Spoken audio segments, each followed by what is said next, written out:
Hi, everybody. My name is Joe Conroy, and joined with me is Maria Hewitt, who is a financial coach. Now, I'm a financial advisor, and on the surface, that might sound like we fill the same capacity, but it's a little different. And I've been seeing financial coaching growing in popularity. It's a service that's been around 10 years or more, but it's gaining in popularity, and for good reason. So I'm excited to have Maria with me. Thank you for joining me. Glad to be here. And if it's okay, let's go through a couple questions that maybe the average person might ask to see what a financial coach does for them, and the value that you can provide. The first and most simple being, what is the difference between a financial coach that you serve and me as a financial advisor? What are the differences between the two? Well, I'm a fee-for-service service. So I work on a granular day in, day out expense of helping people free up cash flow. Right. I free up that cash flow so then I can then turn them to you, the expert, into long-term wealth planning. So I don't have products behind what I do, but I have service and I have accountability. So I'm meeting with them much more frequently than you would necessarily. We're usually meeting every other week. So it's a very kind of laying a foundation to then build wealth. Right, and I've always described that financial advisors can serve kind of as an architect. And quite frankly, if somebody is not managing their cash flow properly, they'll really never have a need for a financial advisor because there won't be much finances to advise on, right? Right. So it's a symbiotic relationship, the way I see it. So, I think there might be a stigma too. Another question that you might get asked is, do financial coaches only help people get out of debt? And that's not true. Can you explain that a little bit? Absolutely. So, definitely debt is, one of the things that we can help people with. But what we have realized, and it's been the amount of years that I've been doing this, is most wealth is lost in the way people spend their money. It's lost in spending. So what we do is, figure out what it is that people are shooting for. Some people need to get out of debt, but other people just need to get on the same page as their spouse with money. Right. A lot of times there's things that are coming up in their future that they just don't have that money earmarked for. That's not something that they're ready to just put into a long-term investment, but rather they just need to free up that cash so that they can have that for their future goal. Yeah, so aligning the cash flow with what their long-term goals are, which is slightly different than aligning the investments or products or strategies for what their long-term goals are. Cash flow is an important piece, and I think one that often gets overlooked. Maria, I could write a book about all the different struggles and challenges and mistakes that I've seen people make as a financial advisor. What are some of the more problematic or more common problems that you see on your side doing the financial coaching, the mistakes that clients are making? Well, I think what people run into, because there's lots of budgets out there, right? Tons of budgeting apps, budgeting forms. You could go and Google anything and get a plethora of resources.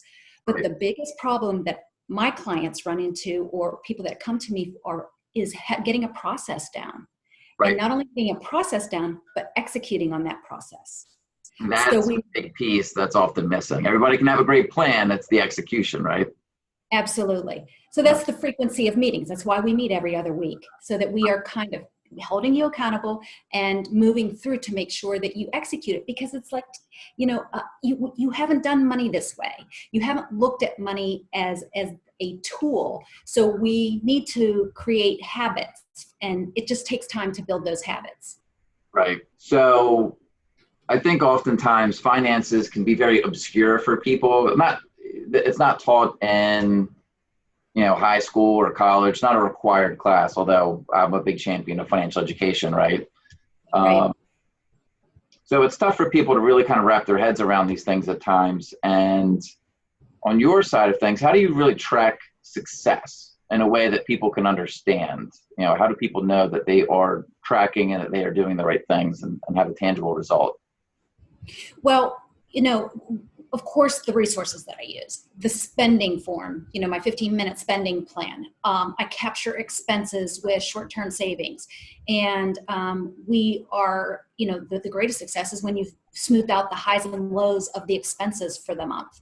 We definitely use calculators and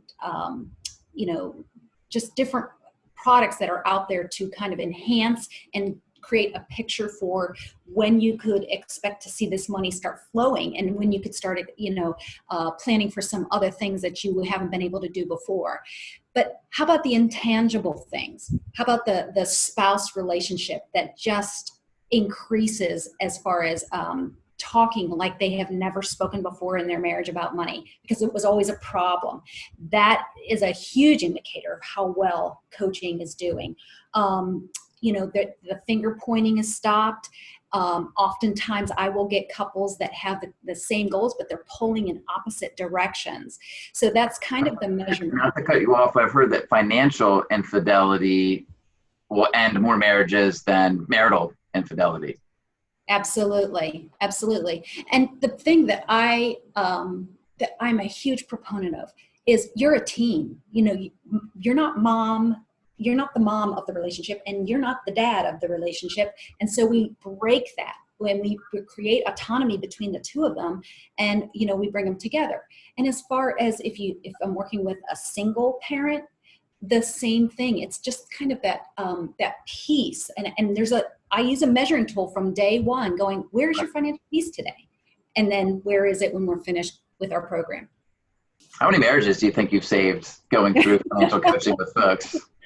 I've never counted, but I've been coaching now for about 9 years, personal finance classes for another, in addition to maybe 5, 6, 7 years on top of that. So I just never counted, but it's powerful stuff. It's really powerful stuff.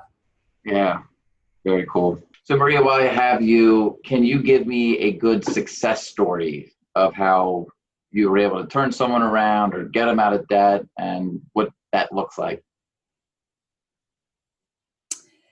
I have had several success stories, but I would have to say my most favorite success story was this couple.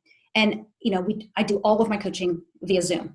So the couple, literally, one of them was on the screen, and the other one was like right off the screen. I felt like I was having a conversation with one person. Right. And it was, you could just feel the tension in the room, and I'm not even in the room.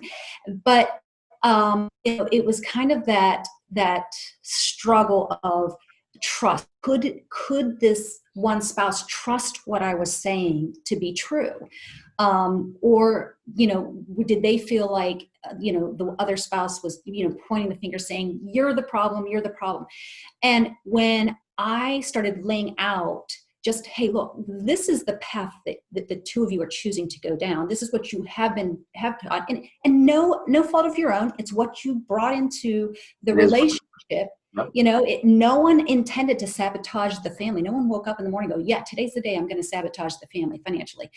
But the most incredible transformation with them was not only how much debt they paid off, because it's all based on percentage, Joe. I mean, you get it.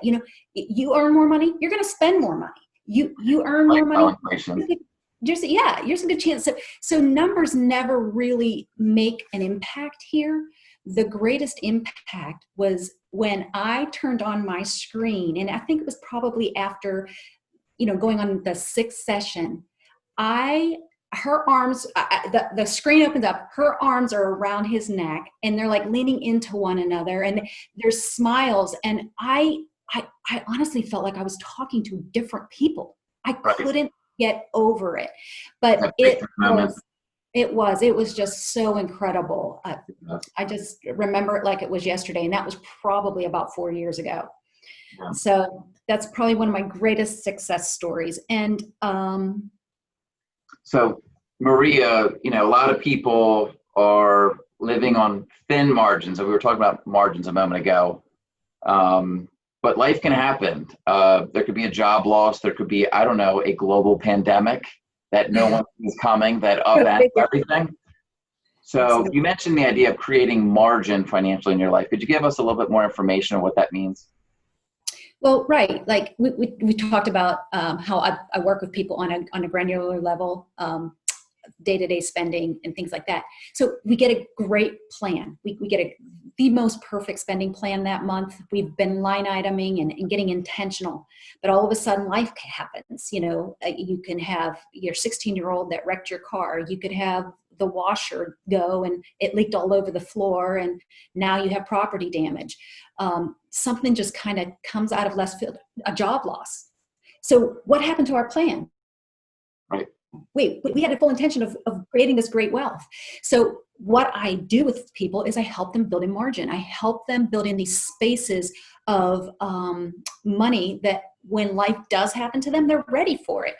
And I think I have to explain to you the crisis. You know, when crisis happens, it's two things: a financial crisis and an inconvenience, an emotional crisis. What we do is working on creating and eliminating the financial crisis, so that you really only are left dealing with the inconvenience of what has happened. Right.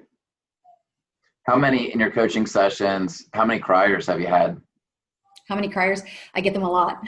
I get them a lot. Same. Yeah. My heart goes out to them. I feel, you know, my heart breaks for them, because it's like, wow, I really wish it never got to this point, or you felt so overwhelmed with whatever it is in your financial life and other, that we got to that point. But I think by going through working with a professional, they're smiling at the end of it. So, you know, there's light at the end of the tunnel, and the tears dry up at some point, or turn into tears of happiness. Absolutely. You know, the most amazing emotion is anger. I get a lot of that, because they're like, why didn't I do this sooner? Right. Why didn't I find you 5 years ago, 2 years ago, like before I made this big purchase decision? Why didn't I have someone to talk to that will walk me through some of the steps, something I could have circumvented, the lost opportunities, just having someone in their corner going, hey, did you think about this? Because this is definitely going to affect your decision. Right. I think people need to go through struggle to appreciate the other side that much more. If it was always easy, they'd take it for granted. But if you have those struggles, it gives you a basis to make sure I don't go back to that place again. So, you know, wouldn't it be nice if we never had to make mistakes, but then we'd never learn from them? And you know, it's just kind of an unnecessary, or I should say a necessary part of improvement. As all, you know, and finance isn't that much different than all aspects of life. We could be talking about health and be saying very similar themes. And so life's very consistent in that way. We know what we're supposed to do. We might not know exactly how to get there, but we either choose to figure out how to do it ourselves or get some help, or we don't. We live with the consequences until we're tired of living with those consequences, and Absolutely. figure out a way to pull ourselves out of it. All right. Well, Maria, thank you so much for taking the time to tell us a little bit more about yourself and how you work as a financial coach. If anybody's interested in learning a little bit more or contacting you, what's the best way for them to reach out to you? Well, they could go to my website at hewittcoach.com, and I have a contact form in there. They learn a little bit more about what I do and how I do it, and a little bit more about me. So that's probably the best way to contact me. Perfect. If a financial coach is somebody that you think might be a good advocate in your corner, I've been connected with Maria for a while. She's a great person, and would be a great resource for you to reach out to. So thanks again, Maria. Appreciate your time today. Thanks for having me.